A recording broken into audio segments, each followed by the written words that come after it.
자, 여러분 안녕하셨어요? 오늘의 김종덕의 사상체질 이야기입니다. 100년 전에 스페인 독감이 우리나라에 크게 유행을 했는데요. 그 당시 상황들을 날짜별로 조목조목 살펴보겠습니다. 오늘은 악감, 그 당시에 100년 전에 스페인 독감의 특징, 특히 1919년도의 특징을 말하고 있습니다. 그래서 좀 자세히 나와 있어서 이거는 이제 중의에서 제가 일부러 노란색으로 칠해놨습니다. 강조하기 위해서입니다. 뭐 짐작하시겠습니다만 되게 노란색으로 칠한 것이요, 의학적으로는 좀 중요한 포인트가 됩니다. 이제 사회적인 뭐 현상에 더 중점을 두는 게 아니라 의학적인 관점에서 봤을 때 이제 순전히 그냥 제 생각입니다. 그래서 그런 것들을 좀 나름대로 강조하느라고 이렇게 짐작하셨겠습니다만 노랗게 표시한 것들이 의학적인 것을 좀 강조해 놓은 것입니다. 그래서 여러분들께서 혹시 지나간 동영상을 보고 싶다 이러시면요, 이제 노랗게 칠한 거를 조금 더 중점적으로 보시면은 많은 정보를 얻지 않을까라고 생각이 듭니다. 어쨌든 노랗게 생긴 이렇게 칠한 그 글자를 좀 주목해 주시면 감사하겠습니다. 아마 짐작하신 분들이 많으셨을 거예요. 딱 했을 때. 근데 제가 지금까지 언급을 안 했습니다. 오늘이서 비로소 처음이서야 노란색을 제가 강조를 합니다. 그래서 여기도 노란색 나오잖아요. 코와 입을 단단히 막아서 다 이제 그런 이야기입니다, 사실은. 그래서 오늘은 여기도 노랗게 칠한 악감의 증세를 보도록 하겠습니다. 노란색을 주목해 주세요. 자, 기사를 보겠습니다. 악감, 악감모, 악성인 감모, 악성감모인데 글자 하나 빼먹었어요. 일부러. 그래도 알아들으니까. 이건 일부러 그런 겁니다.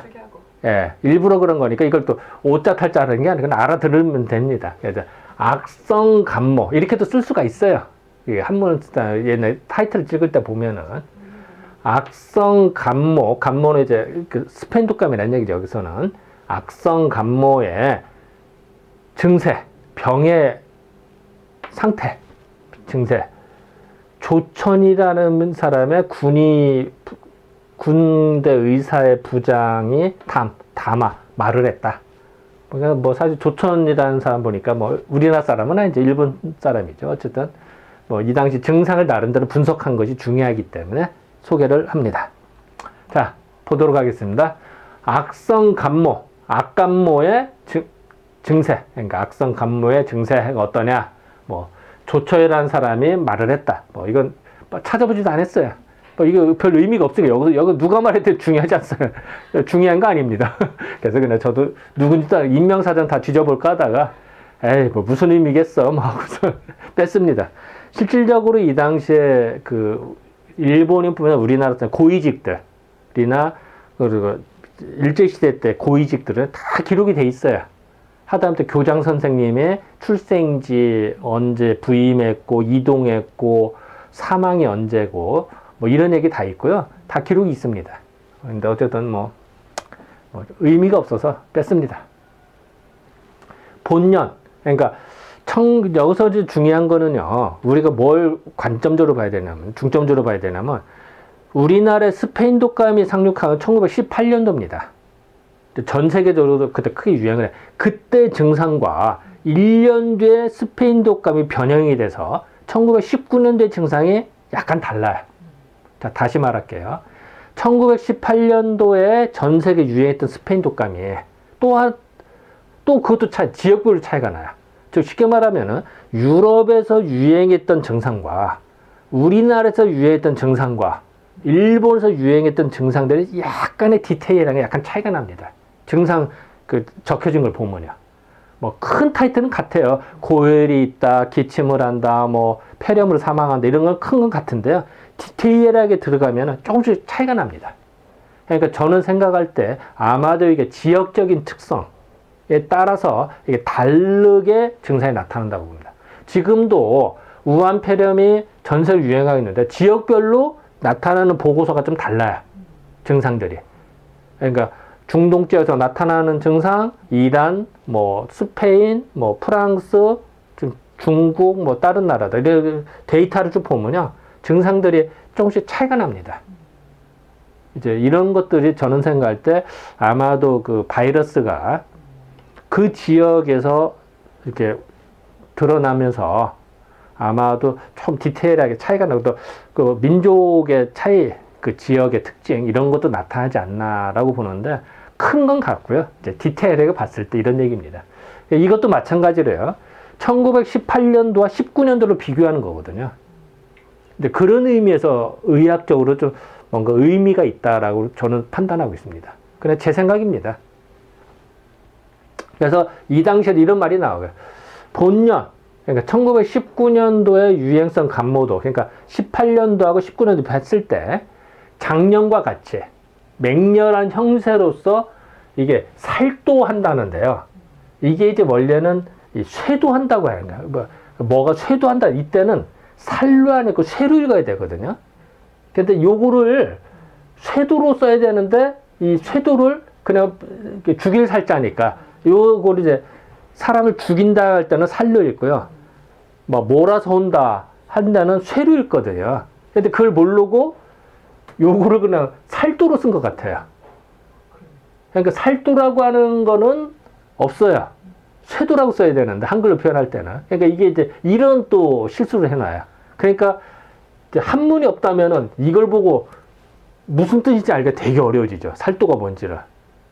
이런 일이 벌어집니다. 그런데 뭐 이런 일이 많아요. 그래서 이런 거를 이제 문맥이나 전체적 흐름을 봐서 이제 추정을 하는 거죠. 추정을 하고 맞은, 앞뒤가 맞으니까 그래서 자신 있게 쇄도라고 표현한 거죠, 저는. 어쨌든, 그래서 이런 것이 쇄도하는데, 특징은 뭐냐면 그 증세는 작년과는 약간 다르다. 이때도 나와요. 즉, 원인균은 정확히 모르지만, 이제 인플루엔자균을 했지만 잘 발견되기도 하고 안 되기도 하고 뭐 잘 모르겠지만, 사람한테 나타나는 증상은 정확히 관찰할 수가 있거든요.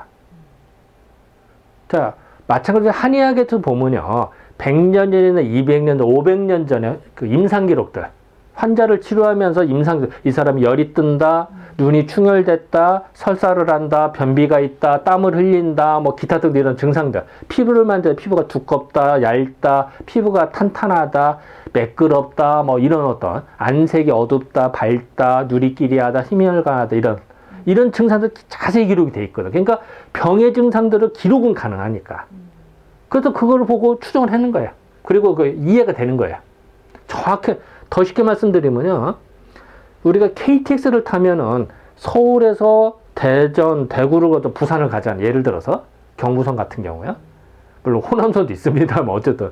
근데 이 중간에 무수히 많은 정거장이 있잖아요.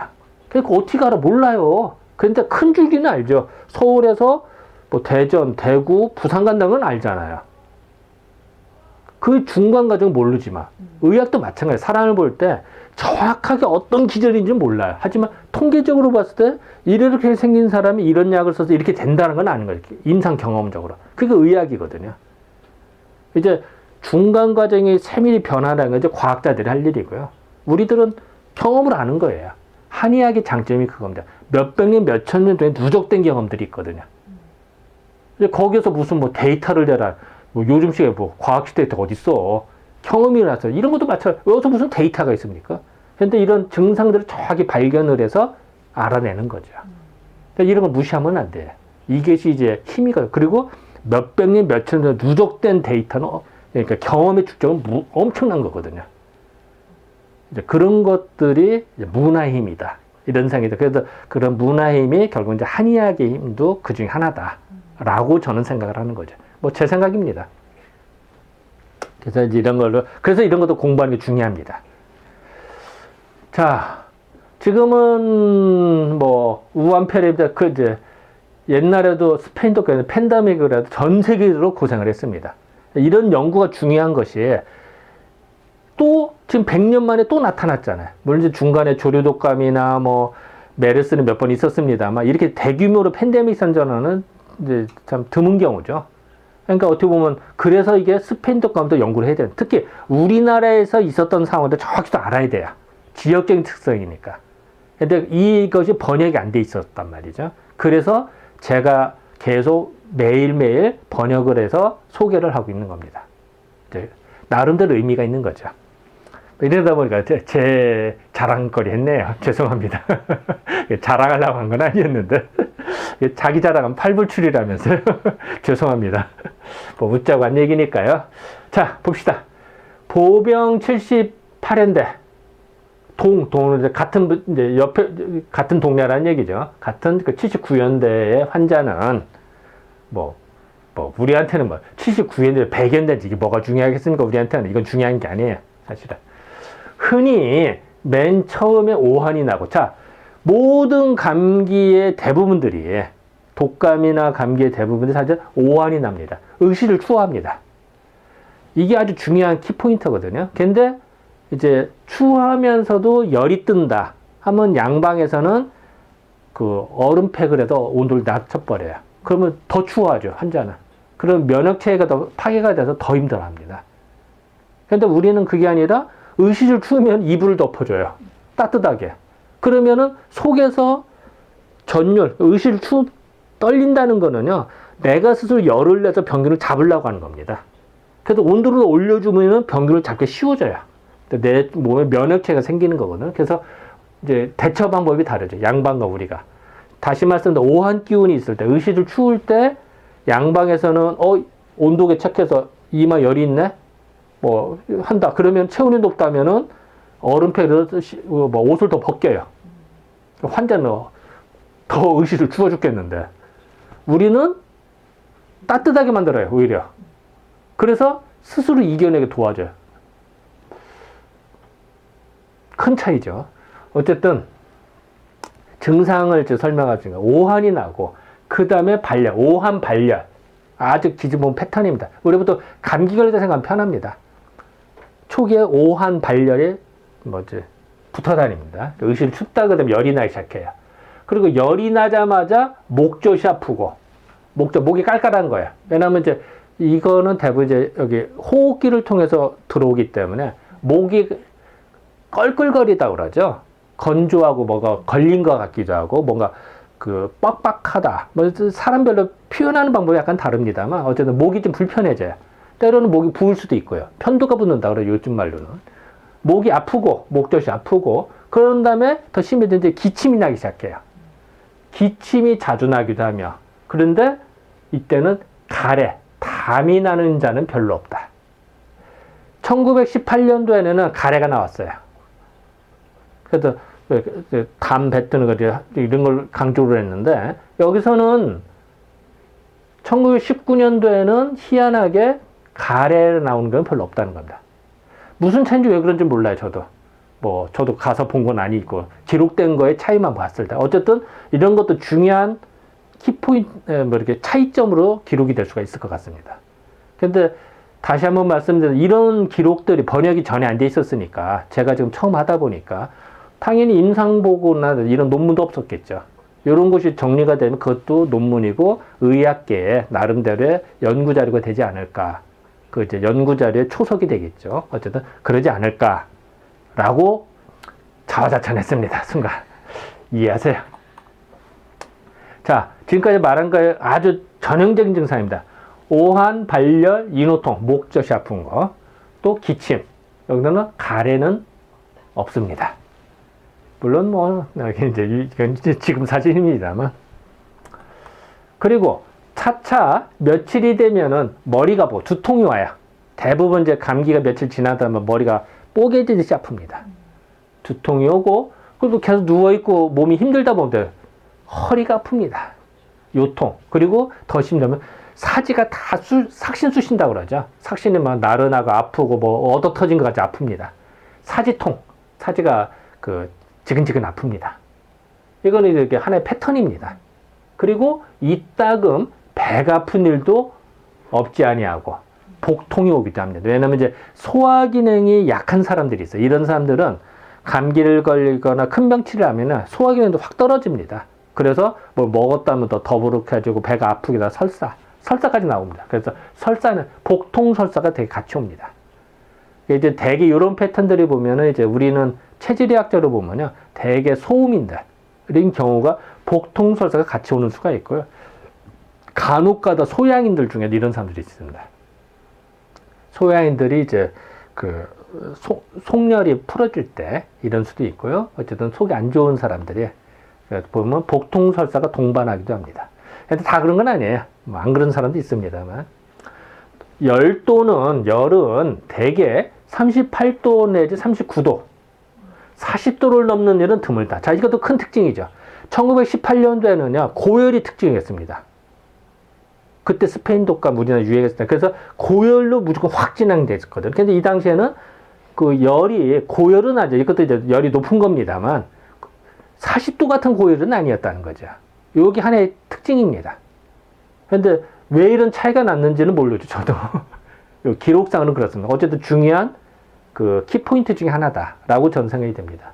드물고, 맥박은 대개 90내외더라. 뭐, 약간 좀 더 나오는 거니까 이 정도는 뭐 봐줄 수 있습니다.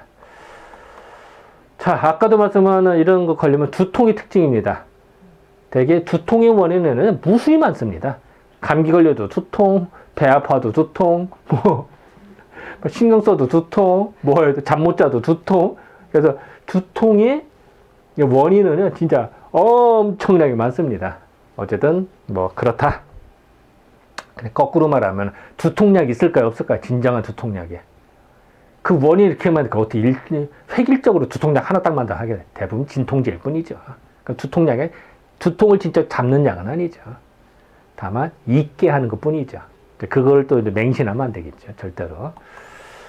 증세가 증세가 심한 사람은 폐를 급격하게 건드려서 폐수종을 일으킨다는 거예요.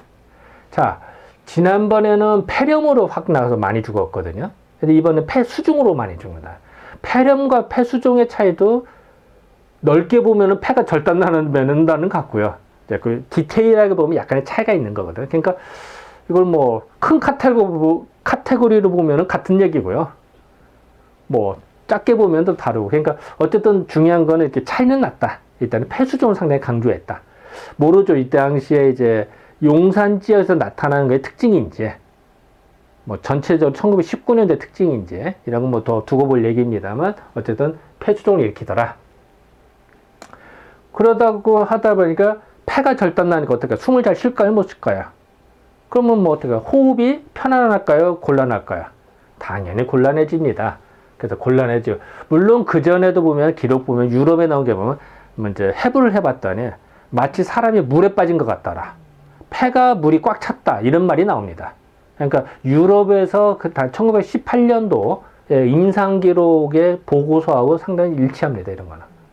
그러니까 그것도 또 뭐 다 비교 검토를 해봐야겠죠. 어쨌든 호흡이 곤란하고 마침내 호흡이 곤란하다 호흡이 끊어지면 이제 죽는 거죠. 그러니까 이게 이제 패턴입니다. 어쨌든 그렇기 때문에 군대에서는 이것을 치료하기 위해서 처음부터 강심제를 썼다는 거예요. 미리. 자, 심장이 멈추면 죽으니까 강심제를 미리 썼다는 거예요.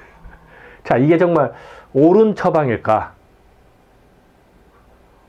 물음표는 이제 또 궁여지책으로 이 당시 잘 모르니까 이런 걸 해야죠. 없으면 이거로 해야지 뭐. 그러니까 뭐 이게 옳은 것 아니다라고는 저는 뭐 언급할 수는 없어요. 없지만 이 당시에는 이렇게 했다는 얘기예요. 강심제를 썼고 쓰기도 해서 얼른 심장을 예방한다. 심장을 빨리 보호해야 된다. 심장이 멈추면 죽으니까. 미리 심장을 또 강심제를 써서 죽지 않도록 미리 썼다는 거죠. 그게 정말 뭐 이 당시 시각이니까요. 뭐 이거를 뭐 옳다 틀리다 제가 언급할 수는 없죠. 제 입장에서는. 그랬다. 또 폐의 수종으로 인해서 폐수종으로 인해서 폐에 물이 차는 겁니다. 이렇게 해서 호흡하는 면적, 폐가 물이 차면 어떻게 돼? 헛팍갈이나 숨을 쉴 수가 없어요. 그래서 사람이 물에 빠진 거랑 같아요. 그래서 이제 숨을 쉬는 면적이 점점 줄어드는 거예요. 그래서 호흡하는 면적이 적어짐으로써 그러면 몸에 산소가 많을까요? 부족해질까요? 당연히 부족해지죠. 그러니까 산소를 섭취하는 양이 줄어드는 것을 예방해서 산소가 줄어드니까 어떻게 해야 되겠느냐? 아까 심장이 멈추니까 강심제를 쓰듯이 폐가 숨을 제대로 못 쉬면 어떻게 할 것이냐? 이제 요걸 하기 위해서 행하게 산소를 많이 들어오게 하기 위해서 또 병독을 흡악하기 위해서 식염 주사를 했다. 이거는 박수 칠만 합니다. 식염수는 쉽게 말하면 닌기르 아시죠? 닌기르. 이겁니다. 자, 두 가지 의미가 있어요. 우리 몸에는요, 사실 소금물입니다. 생리식염수, 닌기르라는 건 사실 생리식염수, 사람 체액과 똑같은 농도의 소금물이라는 얘기는 식염수는. 깨끗한 식염수죠, 그 대신. 이걸 하는 거는요, 자, 그 아주 단순 논리로 사람에게는 아프다. 그러면 병에 독이 들어와서 내 몸 혈관 타고 다니면서 몸에 나쁘다라고 컨셉을 잡고요. 그러면 맑은 물을 주는 거예요. 맑은 소금물이죠, 사실은. 맑은 물을 희석을 하면 어떻게 하겠어요? 좀 농도가 옅어질 거 아니에요? 그러면 병의 독성이 좀 줄어들 것이다. 아주 간단한 컨셉인 거죠. 사실은 그 틀린 말은 아닙니다. 맞는 얘기고요. 또 하나 더 중요한 거는 사람한테 생리식염수가 들어가면요, 몸에 조절하는 균형이 안정화됩니다. 그리고 진통이 돼요. 통증이 줄어들고요. 그리고 열이 가라앉습니다. 그건 아주 기본 컨셉. 그러니까 여러분들께도 가끔 응급실에 가거나 병원에 입원하면 무조건 닌기르부터 놓잖아요. 그러다 올바른 처방입니다. 의사가 보기도 전부터 닌기르부터 놔요. 아마 저희들은 이런 얘기합니다. 동의보감이 써졌던 조선 중기 때 그때 닌기르가 있었다면은 허준 선생님이 동의보감 첫머리에 있어 환자가 오면은 닌기르부터 놔라. 닌기르라고 하지 않겠죠. 뭐 이때 그렇게 표현해요. 식염주사를 놔라 이렇게 하겠죠. 어쨌든 아마 그러지 않았을까라고 생각합니다.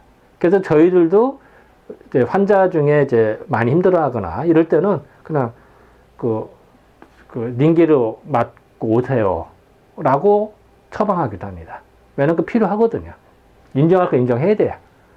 그래서 이 당시에도 그 생리식염수, 쉽게 소금물을 주입이 되면 사람 몸에 그렇게 되면은 이 호흡하는 것이 훨씬 편해져요. 그만큼 공급이 더 잘 되면서 그리고 진통도 되고 치료도 되고 그래서 어쨌든 이거는 권장할 만하다. 그래서 이렇게 응급실을 가거나 수술가를 가면 그렇게 뭔가 매달려 있는 거 있죠. 이게 뭘까요? 소금물입니다.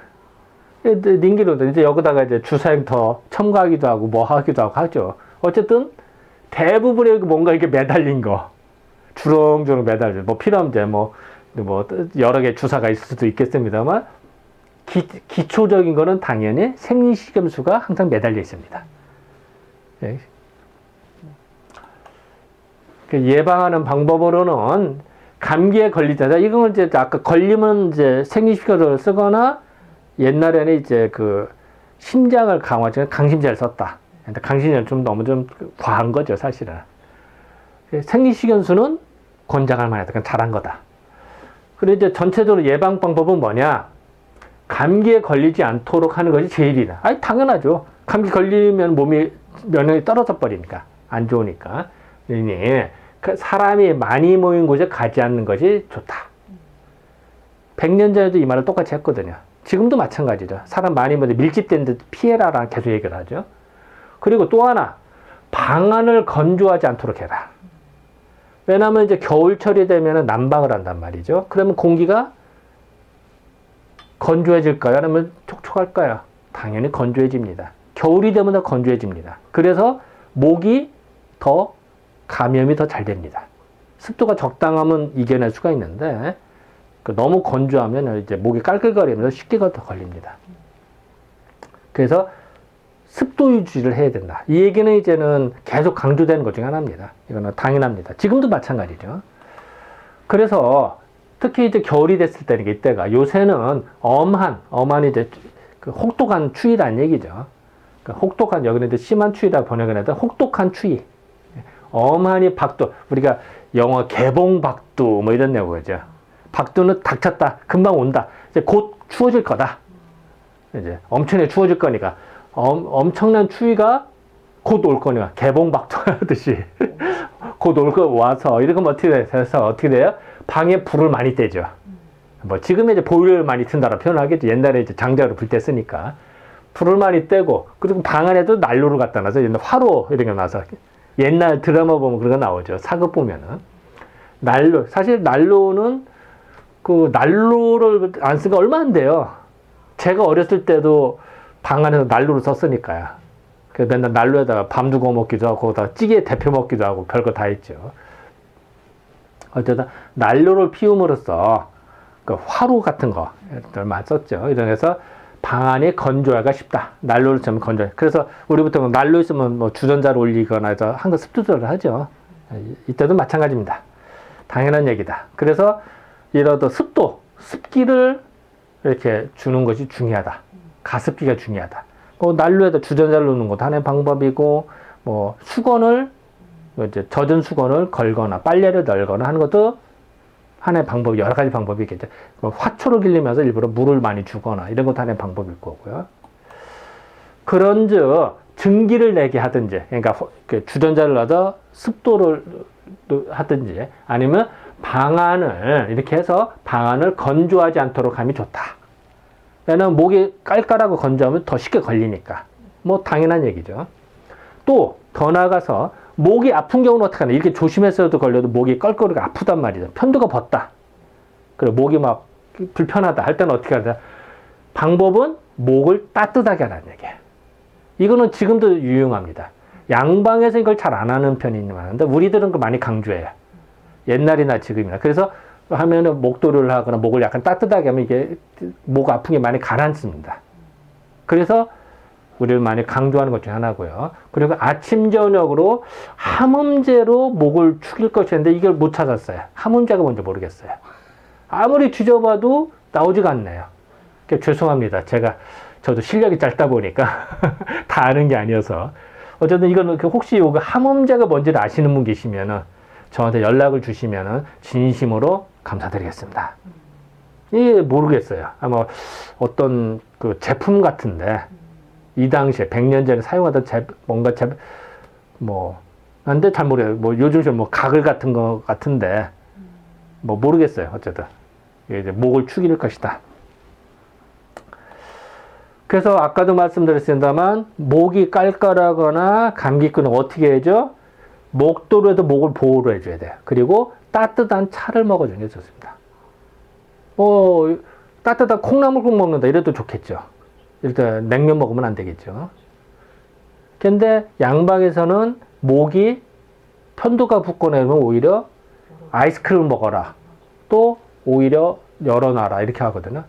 그러니까 시각이 좀 많이 다르죠.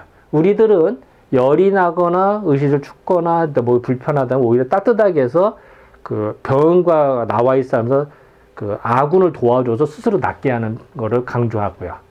양반의 열이 높아지면 이제 너무 높아지면 엔자임 효소들이 파괴되기 시작하니까 온도를 낮춰줘야 된다. 라는 컨셉이 많이 다릅니다. 근데 그 인위적으로 냉찜질을 해주잖아요. 그러면 면역체계가 파괴돼서 두고두고 계속 감기 걸립니다.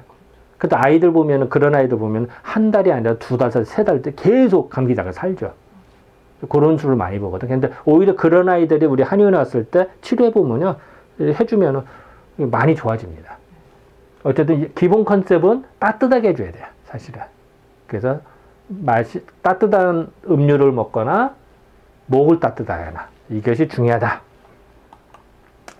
이제 이런데 이제 병이 오래되면은 위태하게 되니 하루라도 빨리 일찍 진찰을 받고 치료하면 좋다. 뭐든지 오래되면 좋은 게 아니에요. 그만큼 몸을 갉아먹으니까. 그래서 결국은, 그래서 아픔은 옛날부터 그랬어요. 병자랑은 빨리 하라고 그랬습니다. 불편하고 부끄러운 게 아니에요. 병자랑은 하라고 그랬어요. 그러면은 뭔가 이제 빨리 대처가 가능하기 때문에 병자랑은 하라고 그래. 옛날부터 하는 얘기입니다. 자, 고차를 보겠습니다. 이거는 증상 위주기 때문에 증상을 주로 고차를 했는데, 자, 이 당시에 1919년도에 스페인 독감의 특징, 오한, 발열, 목젖, 이거는 해마다 같습니다. 그 전에도가. 기침도 나오는데, 특징은 가래는 없다. 이게 하나의 특징, 1919년도의 특징인 거죠. 가래는 별로 없다. 1918년도에는 많았는데, 그리고 두통, 요통, 사지통, 복통설사는 충분히 올 수 있다. 복통설사는 있을 수도 있고 없을 수도 있습니다. 증상이 다 있다고 다 있는 거 아니에요. 그냥 대충 몇 개만 나올 수도 있고 다 있을 수도 있고 사람마다 다르다. 그리고 또 하나의 특징은 38도에서 39도인데 40도 이상은 별로 없더라. 그런데 1918년도에는 40도 이상이 많았다. 그 40도 이상은 되게 고열입니다. 그리고 그런 기록들이 꽤 나오고 온도도 40도가 넘더라 이런 말이 나오는데 여기는 그게 안 나옵니다. 뭐 몇 번은 90 정도고요.